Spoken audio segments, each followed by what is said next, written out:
అందరికీ నమస్కారం. నేను మీ మద్రి రంగసాయి రెడ్డి. ఈరోజు ఆంధ్రప్రదేశ్లో కొన్ని వర్గాలు ప్రజలు ప్రభుత్వానికి అనుకూలంగా, కొన్ని వర్గాల ప్రజలు ప్రభుత్వానికి వ్యతిరేకంగా ఉంటాయనడంలో ఈ ప్రజాస్వామ్య దేశంలో సర్వసాధారణం. ఇందులో మనమేమీ ప్రత్యేకంగా చెప్పాల్సిన పని లేదు. కానీ ఏదైతే ప్రభుత్వాన్ని సామాన్య ప్రజలు సైతం కొన్నిసార్లు విమర్శిస్తారు.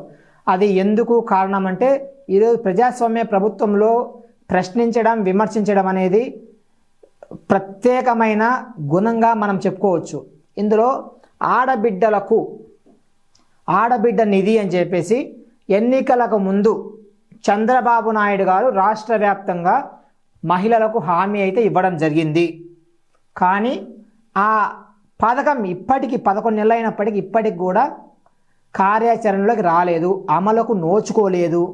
ఇటీవల స్వచ్ఛాంధ్ర స్వర్ణాంధ్ర ఏదైతే కార్యక్రమం జరిగిందో కర్నూలులో, ఆ సమయంలో చంద్రబాబు నాయుడు గారు ఆ పథకం ప్రస్తుతానికి పెద్ద అవసరం లేదు, ఆల్రెడీ సూపర్ 6 ద్వారా మహిళలు ఆర్థిక స్వావలంబన పొందారు, వాళ్ళకు ఆర్థిక స్వేచ్ఛ వచ్చింది అని చెప్పేసి అన్నట్లు ఈరోజు మనం వివిధ మాధ్యమాల్లో చూస్తున్నాం. కాబట్టి ఆడబిడ్డ నిధి ఏదైతే ఉందో నెలకు 1500 రూపాయలు, సంవత్సరానికి 18,000 రూపాయలు ప్రతి ఆడబిడ్డకు ఇచ్చే విధంగా ఎన్నికలకు ముందు చెప్పారు. దానివల్ల రాష్ట్రంలో మన సోదరీమణులైనటువంటి లక్షలాది ఆడబిడ్డలు ఆ పథకాన్ని కూడా అట్రాక్ట్ అయ్యే పరిస్థితి ఉంది. కానీ ఈరోజు ఆ పథకము అవసరం లేదు అని ప్రత్యక్షంగా పరోక్షంగా ఈరోజు చంద్రబాబు నాయుడు గారు చెప్పారనేది ఆరోపణ. ఈ విషయం నిజమైతే ఆడబిడ్డల వ్యతిరేకత అయితే కూటమి ప్రభుత్వానికి తప్పనిసరిగా తగులుతుంది అనే విషయం గుర్తుపెట్టుకోవాలి.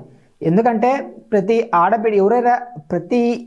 ఆడబిడ్డ అర్హులైన ప్రతి ఒక్కరికి నెలకు 1500 రూపాయలు ఇస్తే వాళ్ళకు ఎంతో కొంత స్వావలంబన ఉంటుంది.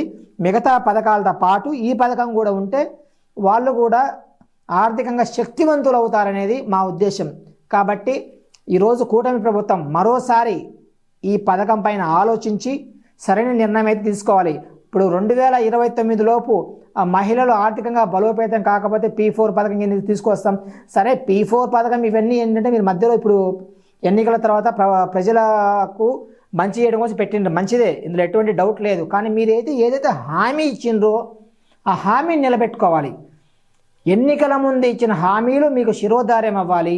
ఎన్నికల తర్వాత హామీలను మించి మీరు పనిచేస్తున్నారంటే అన్ని వర్గాల ప్రజలు మిమ్మల్ని హర్షిస్తారు. కాబట్టి మీ మంచి కోరే విధంగా ఈరోజు మేము అడిగేది ఏంటంటే ఆడబిడ్డలకు అన్యాయం చేయవద్దు. మీరు ఇచ్చిన హామీ ఆడబిడ్డ నిధి అనేది అమలు చేయండి. వాళ్లకు నెలకు 1500 రూపాయలు ఆర్థికంగా సహాయం చేయండి. వాళ్ళకు చేదోడు వాదోడుగా ఉండండి. మిగతా పథకాలు ఉంటాయి, ఈ పథకం కూడా మీరు హామీ ఇచ్చిన పథకమే కదా. కాబట్టి వాళ్ళకు ధైర్యాన్ని ఇవ్వండి, వాళ్ళకు సపోర్టుగా నిలవండి. అంతే తప్ప ఈ విషయంలో మీరు యూటర్న్ తీసుకోవడం మంచి పరిణామం కాదు అని మిమ్మల్ని మరీ కోరుతున్నాము. ధన్యవాదాలు.